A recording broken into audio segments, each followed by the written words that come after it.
Assalamualaikum warahmatullahi wabarakatuh. Bismillahirrahmanirrahim. Alhamdulillahirabbil alamin. Allahumma shalli wa sallim wa barik ala sayyidina Muhammadin wa ala alihi wa ashabihi ajmain, amma ba'd. Para pemirsa dimanapun Anda berada, saya akan melanjutkan untuk ngaji tafsir Marah Labid, tafsir Nawawi, tafsir Imam Nawawi Al-Bantani Al-Jawi. La yukallifullahu nafsan, tidak akan membebani Allah nafsan kepada seseorang minat ta'ah untuk menjalankan ketaatan illa wus'aha, kecuali kemampuannya, ay taqatuha, kecuali dengan kemampuan seseorang. Jadi Allah tidak akan memberikan beban kepada seseorang untuk taat, untuk melakukan ibadah kepada Allah, kecuali sebatas kemampuannya. Jadi perintah Allah itu pasti dapat dilakukan, dapat dilaksanakan karena Allah sudah membuat setelan.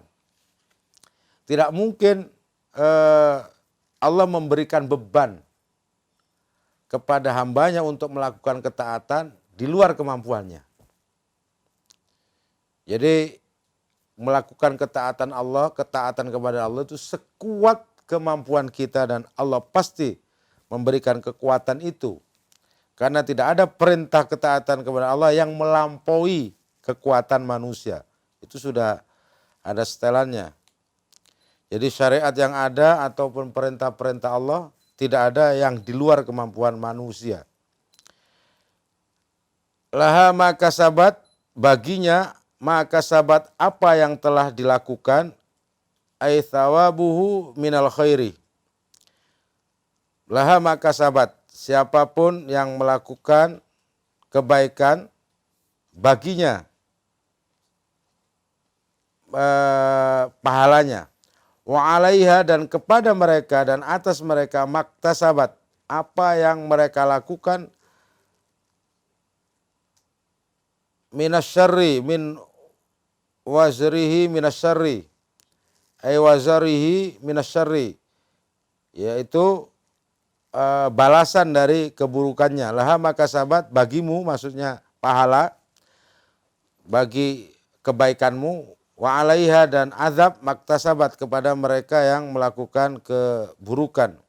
Fa in qulna, dan seandainya kami mengatakan inna hadza, sungguhnya ini min kalamil mu'minin, ucapan dari orang-orang mukmin, fa wajhun nazmu annahum lamma qalu sami'na wa ata'na, maka mereka berkata sami'na wa ata'na, kami mendengar dan kami akan mengikuti.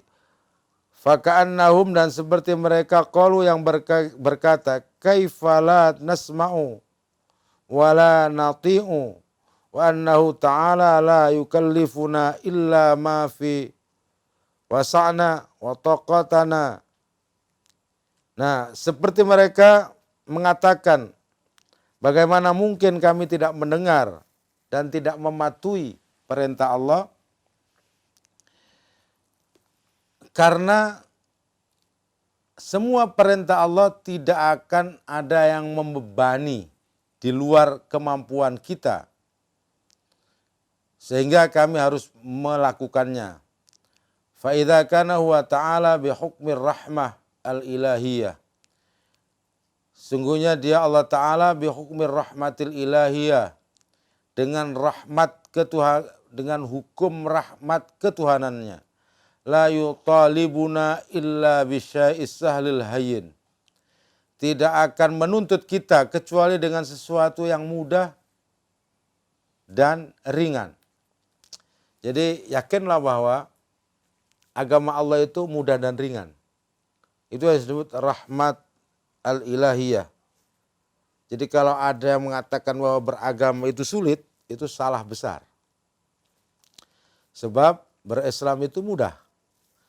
Karena apa? Karena di situ ada yang disebut hukum rahmat ilahiyah. Kasih sayang Allah. Yang tidak menuntut kepada kita bisyai'i dengan sesuatu asalu kecuali illa bisyai'i asalul hayyin, kecuali dengan sesuatu yang mudah dan ringan. Jadi perintah Allah itu pasti ringan. Kalau ada yang mengatakan berat, pasti itu karena malas. Pasti itu salah mendefinisikan perintah. Karena perintah Allah itu pasti bisa dilakukan dan pasti tidak memberatkan. Dimanapun kewajiban-kewajiban yang diperintahkan Allah kepada kita, itu selalu ada jalan keluarnya, ringan. Sholat misalkan, ya sholat. Kalau dia nggak mampu berdiri, duduk. Kalau nggak mampu duduk, ya tiduran. Semuanya ringan. Tapi manusia memberat-beratkan. Padahal sholat itu sudah diukur waktunya juga. Nggak lebih dari, kalau kita hanya syarat rukun secara ketat, nggak lebih dari 5 menit. Selesai. Tapi berat. Haji juga hanya diwajibkan kepada yang mampu. Jadi semua perintah Allah itu pasti bisa dilakukan. Pasti. Karena Allah ada yang disebut dengan hukum ar-rahmah ilahiyah, kasih sayang Tuhan kepada manusia. Apa itu bentuknya? Allah tidak memerintahkan kecuali yang ringan dan mudah.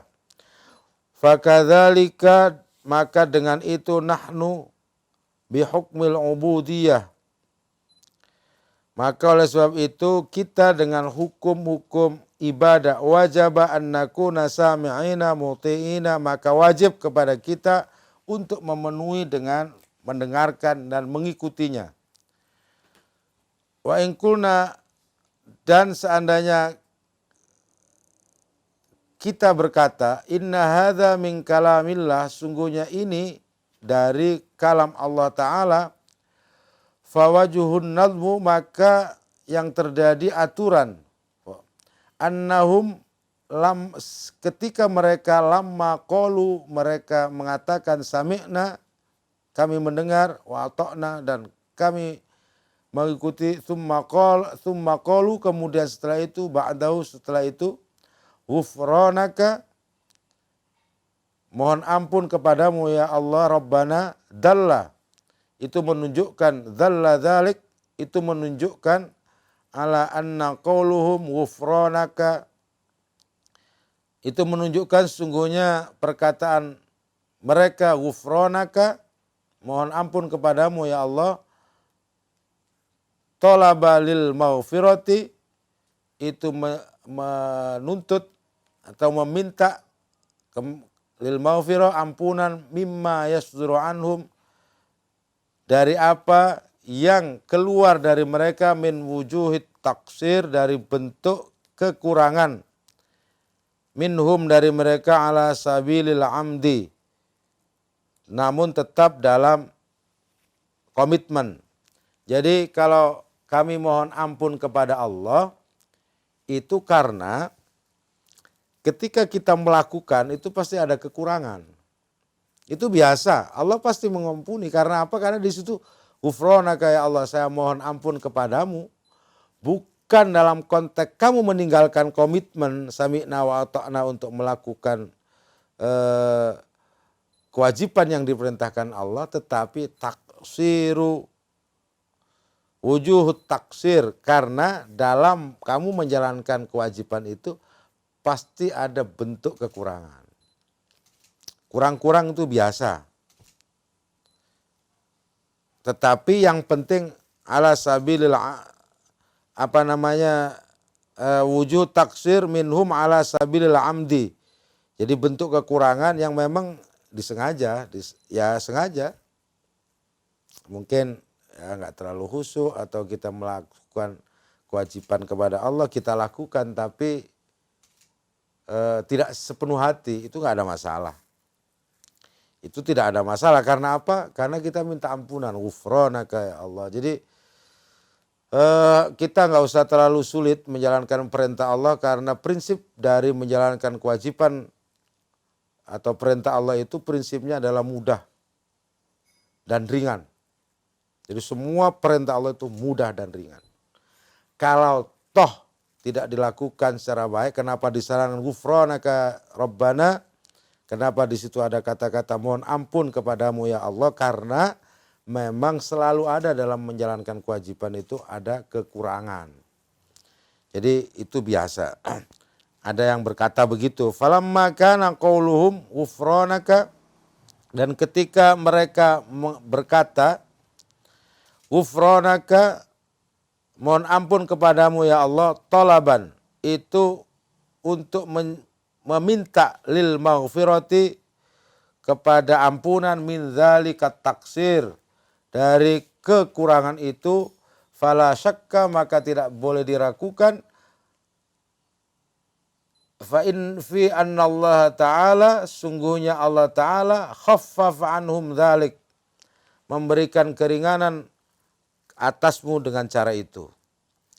Jadi di situ itu ada tadi ghufra laha maka ini wa qalu rabbana sami'na wa ata'na. Jadi kalau kenapa susunan habis itu ghufranaka? Karena di situ mengandung banyak pengertian menurut Syekh Nawawi. Jadi perintah Allah itu kalau mendapatkan perintah, dengarkan dan laksanakan. Sebab pasti tidak ada yang memberatkan. Tapi ghufranaka Rabbana, saya mohon ampun kepadamu ya Allah. Karena apa? Karena tidak semua amal ketika kita melakukan kewajiban itu sempurna. Pasti ada kekurangannya. Ditutup dengan ghufranaka, itu talaban lil maghfirah, itu meminta kepada Allah ampunan atas kekurangan Allah. Dan kamu gak usah ragu, karena itu bagian dari keringanan yang diberikan Allah. Jadi kita ya meminta ampunan itu bagian dari prosedur Allah memberikan keringanan. Jadi nggak usah takut. Makanya setiap hari kita diminta untuk beristighfar oleh Rasulullah minimal 70 kali. Itu Rasulullah aja 70 kali. Padahal beliau itu yang menerima wahyu, menerima perintah, menerima syariat, sami'na wa ata'na, tapi ghufranaka, tapi minta ampunan, istighfar 70 kali, apalagi kita. Jadi tidak ada satupun manusia di muka bumi ini yang sebaik apapun dia menjalankan perintah, mendengarkan, menjalankan perintah yang sempurna, tidak ada. Karena ayat itu ghufranaka Rabbana, mohon ampun kepadamu ya Allah. Karena apa? Pasti ada kekurangannya. Dan itu rumusnya, kenapa diberikan ghufranaka Rabbana? Karena Allah membuka pintu keringanan. Jadi berislam itu mudah. Jangan ada yang mempersulit dengan perintah-perintah Allah. Karena apa? Karena Allah menyiapkan pintu ghufranaka Rabbana, mohon ampun ya Allah. Waqala, dan pendapat la yukallifullaha nafsan illa wus'aha, tidak ada tidak mungkin Allah membebani kepada seseorang kecuali dengan kemampuannya. Wal makna, dan adapun makna, innakum idza sami'tum, sungguhnya ketika kamu mendengarkan, wa ta'tum, dan menjalankan, mentaati, walam amidu at-taksir, walam tata'amidu taksir, falau waqa minkum na'ut taksir ala sabilis sahwi wal ghaflati fala takunu khaifina minhu, fa inna Allah ta'ala la yukallifullahu nafsan illa wus'aha bil jumlati, fa hadhihi ijabatul lahum minallahi fi du'aihim yaquluna ghufranaka Rabbana. Jadi An-Nawawi menjelaskan bahwa ketika kamu mengatakan saya mendengar dan saya akan mengikutinya dan di situ ada kekurangan karena lupa atau lalai, fala takunu khaifina minhu, maka kamu la takunu khaifina, enggak usah takut, minhu dari itu, fa innallaha ta'ala, sungguhnya Allah Ta'ala, la yukallifullahu nafsan illa wus'aha, tidak akan membebani kecuali dengan kemampuannya, wabil jumlah, dengan kalimat ini, fadhi ijabatul lahum min, dan ini adalah jawaban Allah kepada, fahadhi ijabatul lahum min Allah, dan ini jawaban mereka dari Allah, fi du'aihim biqaulim ghufranaka rabbana, dan ini adalah bagian dari jawaban Allah dari doa-doa kita semua dengan doa ghufranaka, mohon ampun kepadamu ya ghufranaka rabbana ila akhirih. Jadi kita nggak usah khawatir dengan seluruh perintah Allah, karena semua perintah Allah pasti sesuai kemampuan, dan kita tidak khawatir dengan kesalahan ketika menjalankan, karena di situ ada kalimat ghufranaka, memohon ampunan kepada Allah. Rabbana, wahai Allah, la tu'akhidna,